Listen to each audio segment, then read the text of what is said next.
네, 안녕하세요. 14강 2교시 시작하도록 하겠습니다. 우리가 14강에서는 이제 지난 우리가 배웠던 것들을 한번 복습하고 있는데요.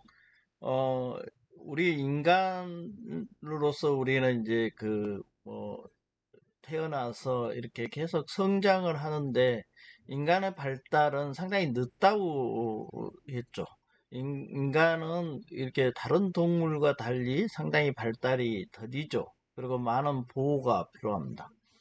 인간은 생체적으로 그리고 생리적이죠. 신체적이고 심리적이고 또 사회적 요인들이 이렇게 상호작용해서 이제 임신으로부터 이제 어, 출생해서 사망에 이르기까지 전 생애 주기라고 하죠. 이게 전 생애에 걸쳐 일어나는 이제 질서정연하면서도 이게 유전에 의해서 어느 정도 성장이 프로그램화되어 있죠. 그리고 안정적이고 체계적인 과정을 거쳐서 변화를 쭉 해옵니다. 그것을 발달이라고 하죠.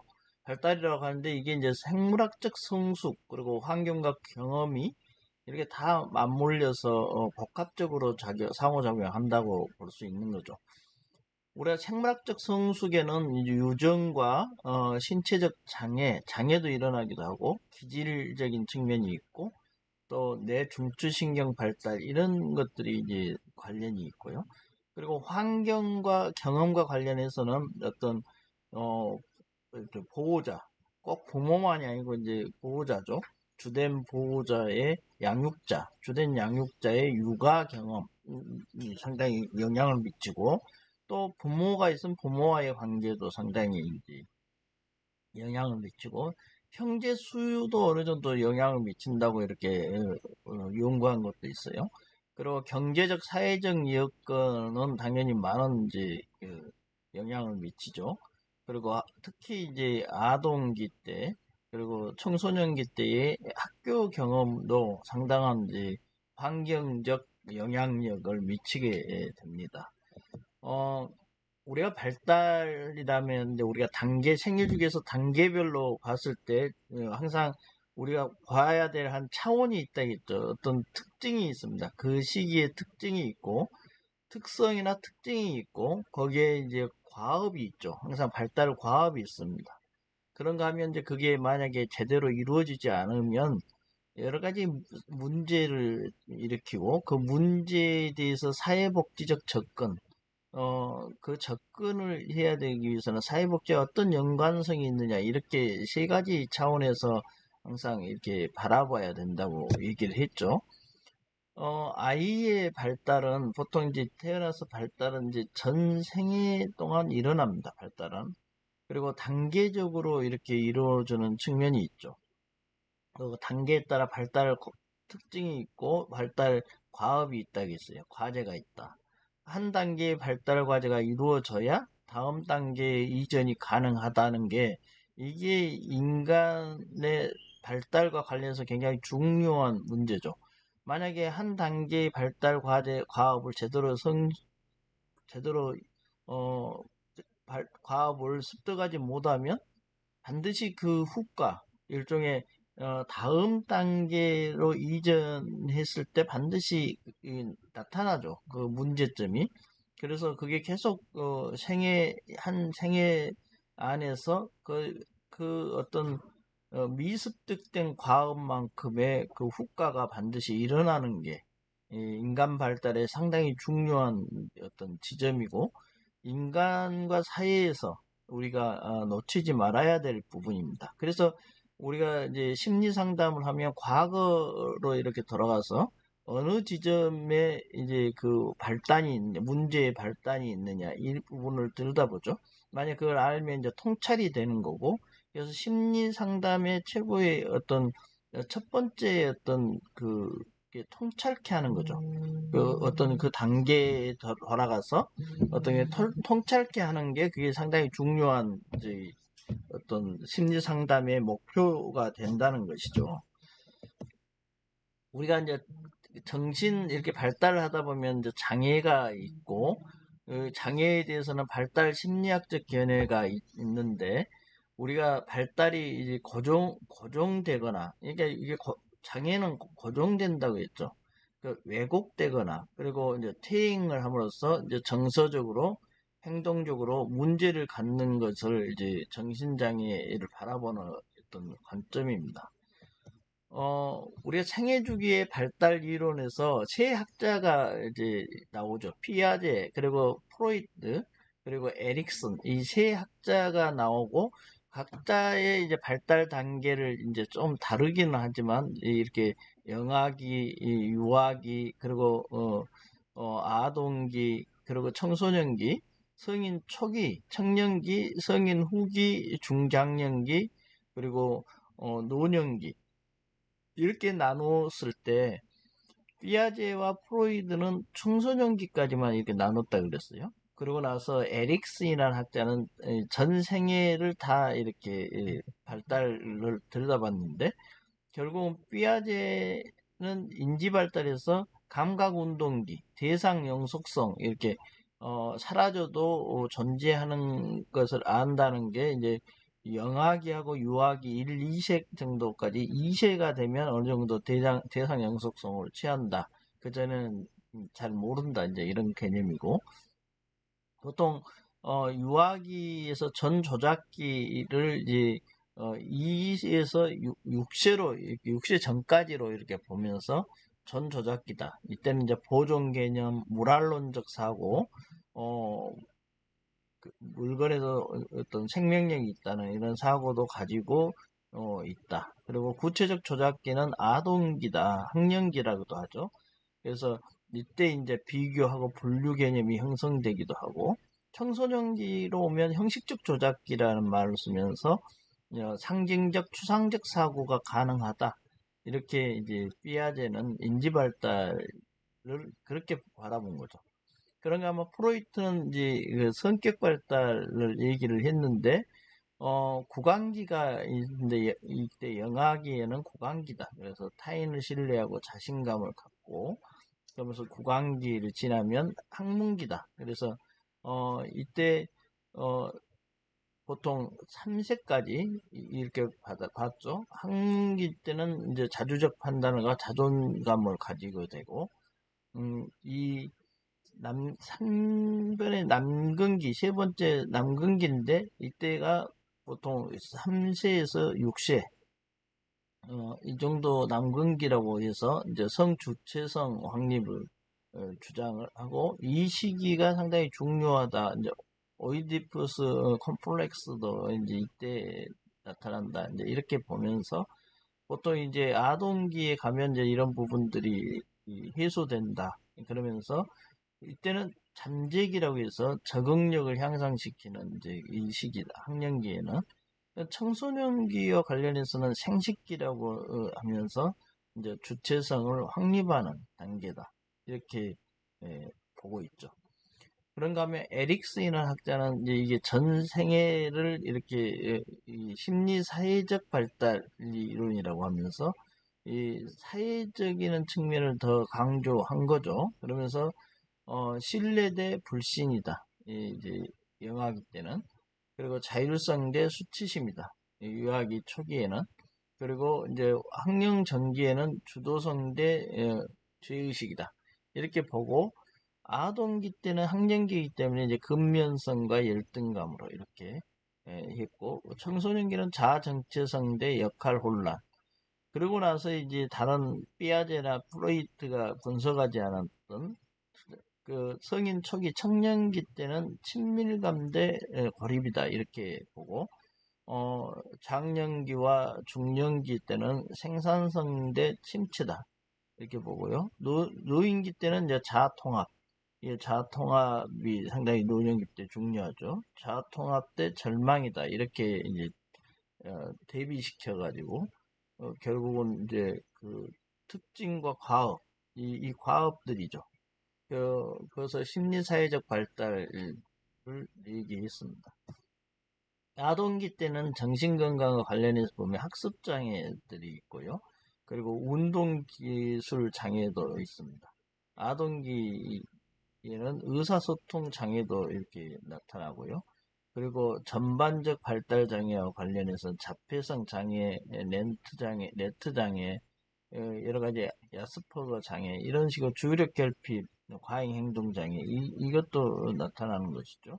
아동기 행동 장애 같은 경우도 이렇게 무리한 행동 나타나고, 아동기 우울과 관련해서도 이제 그 틱장애, 이 이제 장애로 들어왔습니다. 이 틱장애도 그 아동기 우울과 관련이 있고요. 반응성 애착장애, 이런 장애들을 이제 정신건강 관련해서 아동기 때 주로 나타나는 장애입니다. 청소년기의 정신건강과 관련해서도 이제 청소년기 불안과 우울, 이게 이제 가장 흔한 정신건강 문제라고 했고요. 적응장애도 이렇게 나타나기도 합니다. 그러니까 뭐 행동장애, 아동기 때도 나타나지만 이제 이게 계속 지속되는 거죠. 그래서 행동장애 이제 대표적인 주의력 결핍, 과잉 행동장애인데 아동기 때 나타나지만 계속 지속되는 경우는 행동장애가 됩니다. 품행장애가 있고요. 또 이제 물질남용, 이 부분이 이제 좀 그 친구들과 어울리면서 또래 집단과 에서 계속 이제 물질남용 행태도 보이고요.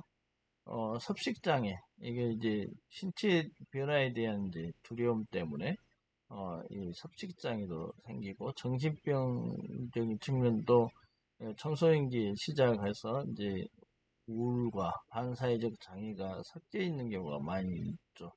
이런 경우에 그 일종의 청소년기에 상당한 스트레스를 많이 받기도 하고 그러기 때문에 청소년기는 이제 청소년 지나면 청년기인데, 이 청년기가 상당히 이제 현재 한국 사회에 청소년기의 문제도 크지만 또 청년기의 문제도 크다. 그죠? 만 18세에서 만 40세, 45세 청년기, 성인 초기로 이렇게 볼 수 있는데, 가장 핵심적인 과제가 역시 사랑과 일이다. 이게 결국은 이제 그 결혼을 해야 되니까 결혼과 부부관계를 이렇게 형성하고 또 자녀도 낳아서 양육하고 직업을 갖고, 그래서 인생 주기에 중요한 책임과 과업이 따르는 게 청년기입니다. 주체성이 확고해지죠. 이제 주체성을 청소년기에 이게 획득해서 이 주체성이 더 확고해지고 확립되는 것이 청년기다. 청소년기는 자아 정체감을 이렇게 획득하는 것이고, 그것이 확립하는 것은 청년기다. 그 말이죠. 에릭슨은 친밀감 대 고립이라고 이렇게 대비시켰습니다. 청년기의 특징을. 그리고 중요 과업은 역시 사랑과 일이다, 이렇게 보고요. 정신건강에 가장 크게 영향을 미치는 것은 이성 교제, 결혼, 직업, 이렇게 역시 그것을 청년기 때 과업이죠. 이게 과업입니다. 그 생활 방식도 변하죠. 흡연, 음주, 약물 흡입, 이런 것들로 이제 청년기에 이렇게 생활 방식이 변하고, 인간관계에는 자아 정체감을 확립하죠. 그러니까 획득은 청소년기의 과업이고, 자아 정체감을 확립하는 것은 청년기입니다. 그래서 친밀감을 발달시키는 계기가 된다고 에릭슨 얘기했죠. 합리적 자아 정체감을 통해서 이제 진정한 친밀감이 형성하는데, 우리가 진정한 친밀감은 다른 사람과의 상호 관계에서 진실한 심리적 친밀감을 발전시키는 능력을 말하는 것이다. 그리고 친밀감을 형성하지 못하면 어떻게 될까요? 소외감 느끼면 소외감을 가지고 경직되죠. 그러다 보면 더 완고한 성격이 됩니다. 그래서 이러한 이제 문제점들이 드러난다는 것이죠. 이성과의 성관계가 확립되는 시기고요. 이게 이제 이것도 성 정체성은 뭐라고요? 청소년기에는 획득인데, 그것을 확립하는 것은 역시 청년기다. 이걸 잘 구분하시기 바랍니다. 그 부부간의 갈등과 소외 현상이 나타나기도 하고요. 그리고 이제 진로와 직장 문제와 관련해서 이제 주요 발달 과업이 일인데, 직업을 요구하는 새로운 역할에 자신을 맞추기 위해서 적응하는 과정이고, 이게 이제 성인기의 핵심적 과제죠. 직업 생활을 하는 것 문제고, 여기에 직업성에 대해 스트레스가 많이 있죠. 그래서 이 부분이 이제 여러 가지 핵심 과업으로 직업은 이제 자아실현 욕구를 충족시키는 측면도 있고요. 그런데 경제적인 이제 스트레스를 받기도 합니다. 그래서 거기서 약간 스트레스의 요인이, 직업을 나 자신의 자아실현 욕구뿐만 아니라 경제적인 측면도 접근해야 되기 때문에 경제적인 면에서 이제 약간, 충돌이 하기도 하죠. 그래서 스트레스를 받기도 합니다.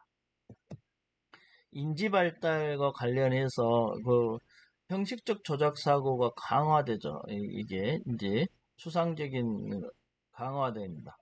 형식 조작 사고는 이 청소년기에 가지게 되지만 그것을 더 강화한다는 거죠. 청년기에는. 그리고 현실에 대한 이제 실용적인 적응 방안을 탐색하고 실제적인 문제 해결 사고로의 변화 과정을 갖게 되죠. 추상성에서 실제성으로 더 실용적이고 실제적인 문제 해결 사고로 이렇게 변화해 갑니다. 논리적 사고 기술과 이제 현실에 대한 실용적 적응 기술이 요구되죠. 이런 경우에. 그래서 타인들의 관점과 견해의 다양성을 수용하게 되고, 청년기에는요, 이런 부분들이 이제 청소년기의 자아 정체가, 에서 좀 더, 성숙된 거죠. 그리고 이 다면적이고 상대적인 사고를 대체하는 것이죠. 그러면서 좀 더 사회생활을 통해서 이러한 더 유연해지는 그런 이제 청년기의 발달 현상입니다. 그런가 하면 중년기가 되면 이제 40세에서 60세 전후를 중년기라고 하는데, 보통 어, 이 인생 전반을 이제 약간 이제 반성하고 후반을 준비한다. 이렇게 딱 중간 시기다. 이렇게 보면 되겠죠. 중년기니까. 새로운 삶을 모셔가는 과도기이기도 하다. 그리고 최초로 쇠퇴의 징후가 나타나고요. 그렇습니다. 40세 넘어가면. 그리고 노년기를 준비해야 하는 시기죠. 당연하죠. 노년기는 우리가 노인복지법을 기준으로 하면 65세 이상이니까요. 그리고 에릭슨이라는 학자가 이제 주요 과업을 생산성이다. 중년기에는 생산성을 해결하는 단계다. 이렇게 해서 직업을 통해서 생산성을 극대화함으로써 이를 통한 자신감과 심리적 성숙을 얻게 된다. 이게 이제 우리가 그 노동가치설, 가치로 얘기하면 노동가치설과 효용가치설의 입장에서 생산성을 강조하는 시기라는 것이죠. 이 노동을 통해서, 그리고 생산성을 통해서 평가받는 일종의 그것을 노동가치설이라고 그러잖아요. 우리가 그래서 중년기 때는 상당히 이제 이 시기에 에릭슨이 말하듯이 생산성에 이렇게 어, 생산성을 과업으로 이렇게 삼는 시기이기도 합니다. 신체 변화는 이제 점진적 노화가 나타나고 신체적 힘과 원기가 감퇴하죠. 이게 중년기 때는 생식 능력도 이제 상당히 감퇴하고 갱년기 현상 나타나고 번혈증, 요실금, 골다공증. 여성은 에스트로겐이 이제 골다공증하고 관계 있죠. 폐경기하고도 관계 있고요. 그리고 이제 과민, 안절부절 못한 피로, 불안, 잦은 기분 변동. 남성은 테스토스테론이 이제 부족해지면서 이게 생식 능력도 감퇴하고 그렇습니다. 성 역할 교차 현상도 나타나죠. 융이 주장했듯이 이게 남성성, 여성성에 따라서도 달라지면서 또 성 역할도 상당히 이제 교차하는 그런 현상도 나타나고 있다는 거죠. 현상이죠. 모두가 그렇다는 건 아니고, 원리적으로 그렇다는 건 아니고, 인지적 변화도 있습니다. 이제 점진적으로 기억력이 감퇴되는 인지적 측면의 변화를 경험하게 되죠. 중년기 인지 발달의 특징은 중년기 지능이 일률적으로 감퇴하지는 않죠. 약간 차이가 있다는 거고, 이게 이제 유동적 지능이라고 했어요. 이것은 뇌신경이 성숙됨으로써 감퇴된다는 것이죠. 유동적 지능이라는 것이 뇌신경과 연계되고 정보 처리 속도가 이렇게 감퇴되죠. 결정성 지능이라고 해서 후천적 경험 학습은 이건 감퇴 여부가 교육 수준, 직업, 문화적 배경에 따라 차이가 있어요. 오히려 결정성 지능은 이게 이제 감퇴가 되지 않는 경우도 많이 있다는 거죠. 이렇게 교육 수준에 따라서. 그래서 이게 중년기 지능이 일률적으로 감퇴된다. 그러면 이것은 옳지 않는 표현이죠. 우리가 사회적 변화가 있습니다. 그래서 재적응해야 하는 시기이기도 하죠. 배우자나 친구의 죽음도 있고 이혼도 많이 늘어나고 있습니다. 별거도 또 많아지고 있고요. 그러면서 가족 구조가 많이 변경되고 있다는 거 얘기했죠. 대가족에서 핵가족으로, 그리고 1인 가구에서 대양가족으로 이렇게 여러 가지 가족 제도의 모습들이 나타나고 있습니다. 그리고 소집단 중심의 인간관계로 변하죠. 중년기가 되면. 그리고 조기 은퇴를 해서 무거운 사회적 책임과 역할에서 벗어나서 자유로워지는 것이 기회이기도 하지만 또 이게 이제 조기 은퇴가 상당한 이제 초고령 사회에서 그리고 100세 시대에서 문제가 되는 경우가 많죠. 그리고 직업 생활을 통한 이제 경제적 번안, 심리적 안정감, 사회적 역할 등의 상실을 함으로써 위기에 처하기도 합니다. 빈둥지 증후군도 또 알죠. 왜냐면 그 자녀들이 부모를 따라서 결혼한다든지 그럼 빈둥지를 지키는 어미새처럼 이제 공허하고 자기 정체성을 상실한다는 이런 느낌의 심리 현상이 나타난다. 이게 이제 빈둥지 증후군이라고 부릅니다. 청중년기의 정신건강 문제는 우리가 청년기, 중년기 그러면 인생의 이제 생애 주기가 이게 정규 분포로 이렇게 되잖아요. 그래서 거의 이 중심에 있는 시기인데 스트레스는 직장과 일과 관련해서 이제 직장 내 인간관계, 과도한 업무, 신체적 피로 이런 부분들로 스트레스를 받죠. 그래서 여성은 이제 임신이나 출산 등의 생리적 변화에 스트레스를 또 받기도 합니다. 그리고 심리적 갈등은 부부간, 고부간, 부모, 자녀 간 등 가정에서의 인간관계도 상당히 심리적 갈등을 가져오죠. 직장이나 직업상의 인간관계에서도 심리적 갈등을 가져오고, 어, 근친자의 사망, 이런 경제적 압박, 이런 부분에서도 심리적 갈등이 유발되기도 합니다.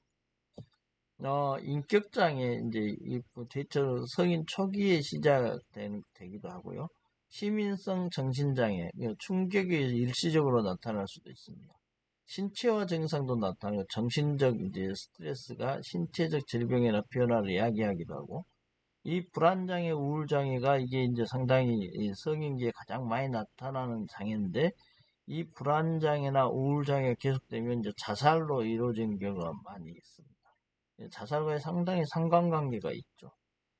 조현병과 양극성 장애도 나타납니다. 성인 초기에 이제 가장 많이 나타나기도 하고요.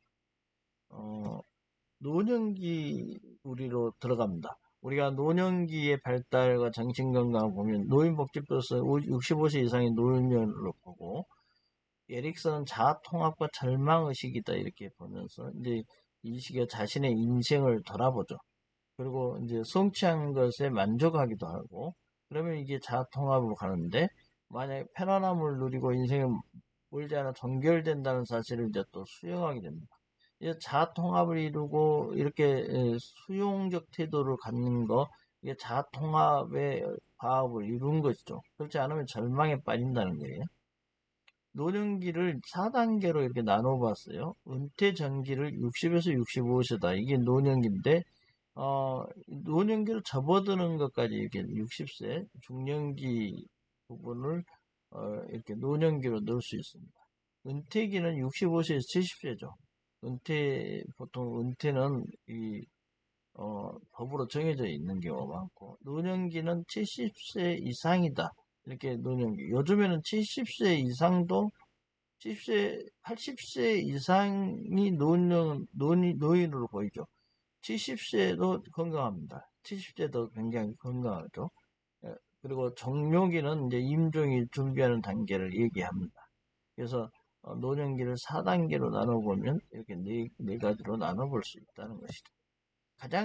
노년기의 가장 큰 특징은 노화죠, 역시. 그 노화라는 게 이제 성숙한 유기체의 제방 기능이 시간이 경과함에 따라서 이 비가역적으로 소진해가는 과정이다. 이 비가역적 소진, 이게 이제 상당히 이제 핵심입니다. 가역되지 않죠. 비가역적이라는 게 이제 노화의 특징인데, 요즘에 이제 이에 대해서도 상당한 이제 생명공학적인 측면, 여러 측면에서 어, 도전을 하고 있죠. 스트레스에 대한 적응력이 감소되죠. 그리고 죽음 가능성이 높아진다는 것에 대해서, 이게 노화의 특징이죠. 노화는 신체, 인지, 심리, 사회적 측면에서, 변화가 일어나는 일종의 평생 과정인데, 주로 이 노화는, 어, 중년기 후반, 노년기부터, 아주 급속도로 이렇게 일어나고 있는 것이죠.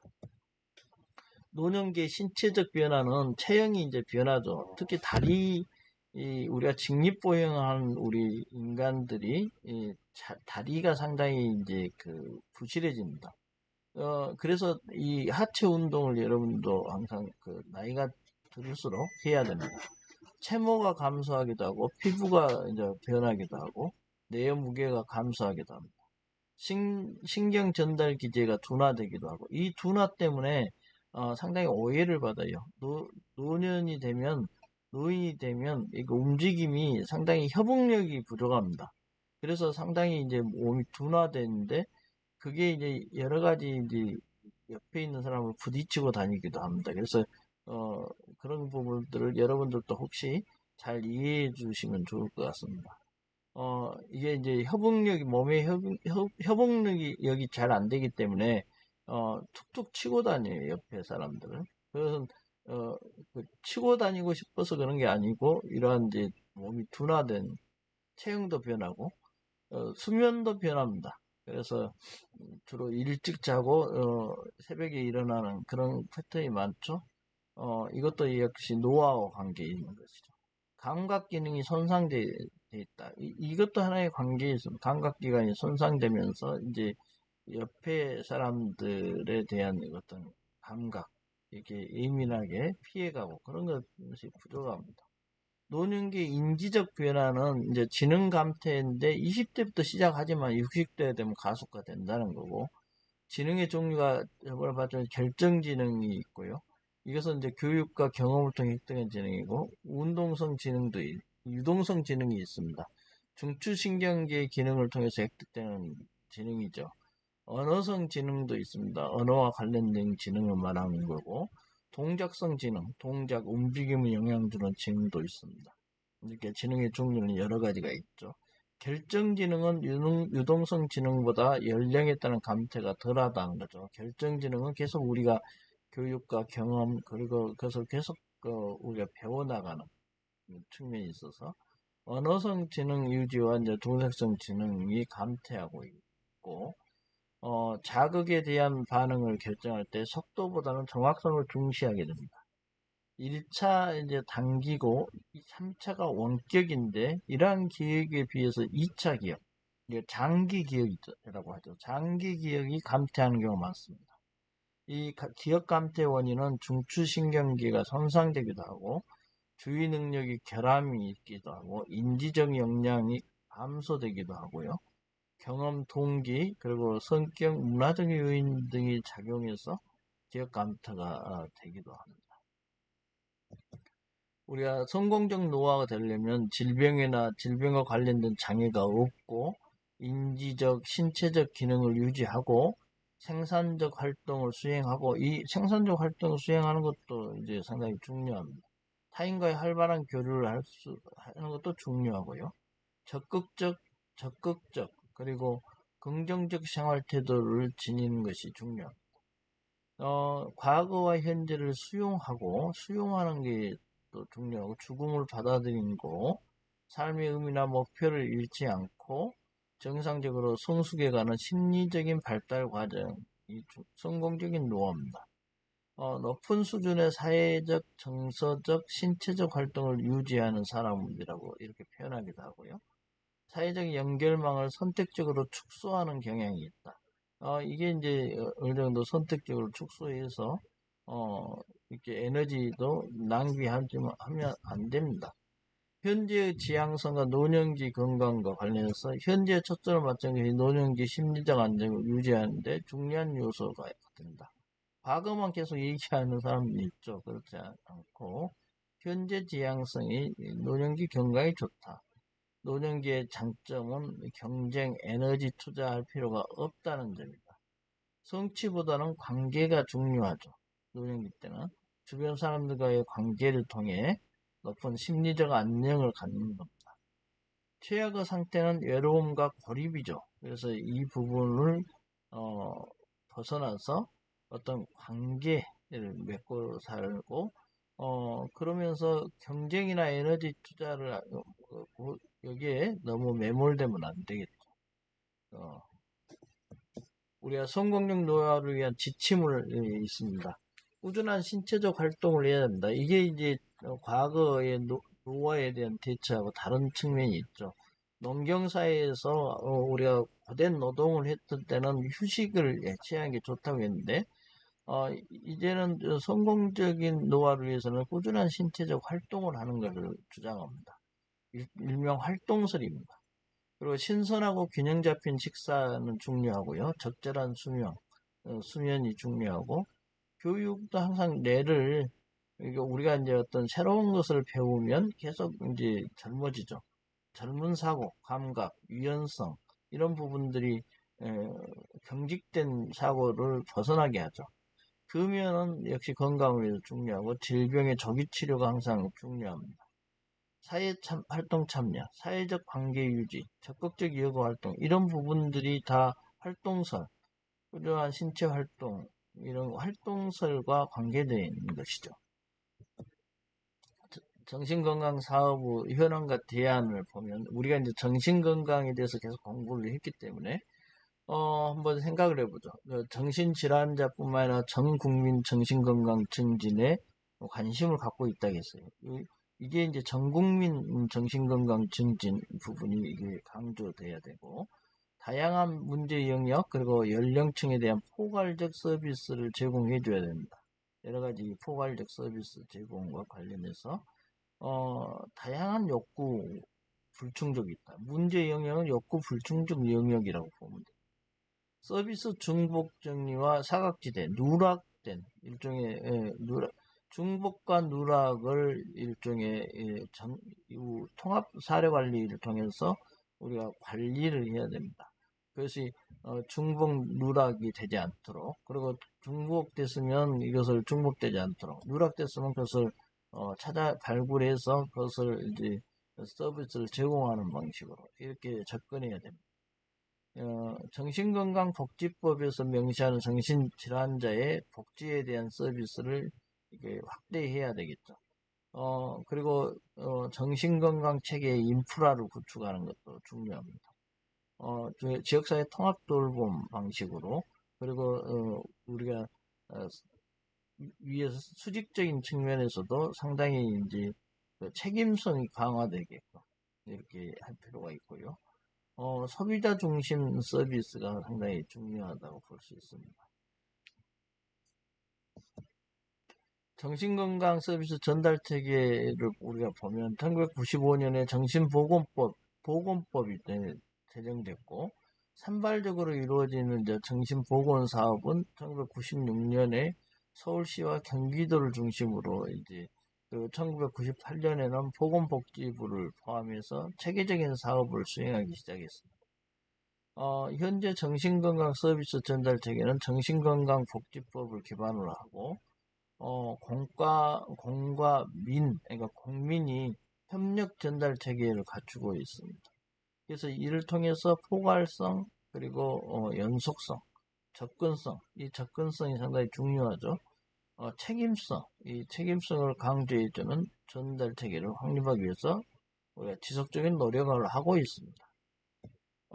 정신건강 증진을 위해서 정책적 과제를 생각을 해보면 이게 거의 맞물려 생각하시면 됩니다. 통합 서비스 체계를 구축해야 되고 통합 서비스 체계 구축은 아까 중복과 누락을 이렇게 그리고 강점 강화 측면에서 서비스를 제공하기 위해서 전체적인 통합 서비스 체계를 구축해야 되고, 국가 정신건강 계획으로 인력 양성 계획을 수립해야 됩니다. 어떤 통합 서비스 체계 일종의 정책이나 이런 부분들을 만들고 법제를 만들면 행정적인 측면에서 인적 관리, 일종의 인력 양성을 같이 정책에 넣어야 됩니다. 세트로. 그리고 팀 접근을 위한 정신건강 전문 인력의 체계적 관리라고 했는데, 여기도 전문 인력을 양성하는데, 그리고 또 그 전문 인력을 여기 서비스 제공에 활용하는데 체계적으로 이렇게 마련해야 된다.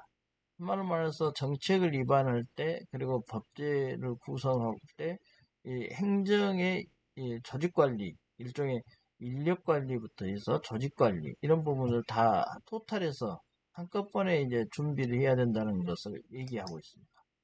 이 같은 맥락입니다. 정신건강사회복지사, 여러분들이 정신건강사회복지사가 될 수 있습니다. 이때 역량 강화도 해줘야 되겠죠. 그러니까 토탈 정책을 어떤 만들면 그것이 법제가 뒷받침되고, 그것을 전달 체계를 하는 조직 관리를 하는 행정이 필요합니다. 이게 세트로 가죠. 그러면서 그게 또 인력 양성도 해줘야 되고, 그 양성된 인력에 대해서 역량 강화를 해줘야 되겠죠. 그래야지만 이게 역량 강화도 하고, 전문직으로서 역량 강화도 하고, 개별적으로도 역량 강화도 해서, 또 조직 수준에서 역량 강화도 도와줘야 됩니다. 그러므로써 이 역량 강화된 정신건강 사회복지사가 양질의 서비스를 클라이언트에게 할 수 있는 거죠. 그러면서 그 효과나 효율성도 갖고, 결국은 책임성이 있는 전문가로서 책임성이 있는 서비스를 제공할 수 있다는 것도 중요합니다. 결국은 어떤 정책을 마련하고 정신건강과 관련된 정책을 마련할 때 그 정책을 뒷받침해 주려면 입법이 제도가 있어야 하기 때문에 법률이 필요합니다. 그 법률을 법치행정이라고 하죠. 행정이 이 법치행정을 통해서 전달 체계를 조직을 연결해서 전달 체계를 해서 클라이언트에게 전달하는 건데, 결국은 그러기 위해서는 이 정책을 마련하고 법제를 마련할 때 이 인력 양성 문제와 그 인력 양성의 전문성을 계속 강화하기 위해서 역량 강화 프로그램도 같이 설계하는 게 좋다는 의미입니다. 여러분, 장기간 우리가 보강주가 한 번 있습니다만은 14강 15주차 수업을 듣느라고 고생하셨습니다. 여러분 아주 수고하셨고, 보강주 때 다시 한번 보도록 하겠습니다. 여러분 수업 듣느라고 고생하셨습니다.